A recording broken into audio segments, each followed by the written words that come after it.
சிலர் சொல்றாங்க அந்த யூதாஸ் பதிலாட்டு மத்தியான்னு சொல்றாங்க, சிலர் சொல்றாங்க அப்போஸ்தலனாகிய பவுல் சொல்றாங்க. இப்படியா இருந்தாலும் வந்து பார்க்கலாம் போய் 12வது ஆள் யாரு தலைமையா மத்தியா வேலை சென்று விழுந்தது. ஆனால் அதை வந்து தேவனா தெரிந்து கொள்வதுன்னு சொல்லல.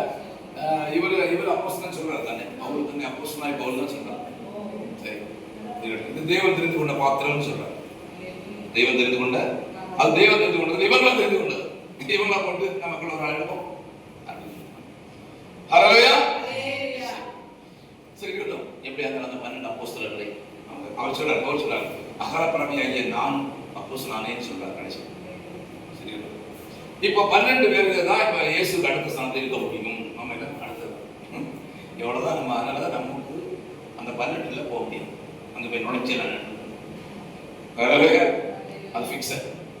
அந்த 12 பேரும் சட்டை மறைச்சாங்க, தரையில்லாத மறைச்சாங்க, இதை தெரியலையா, கழுத்தை வெட்டினாங்க. இப்போ எதுக்கு கழுத்தை வெட்டினாங்க, இது கலசம் எதுக்கு தலையில வச்சது வச்சாங்க, ஒதுக்கி 2 போட்டாங்க.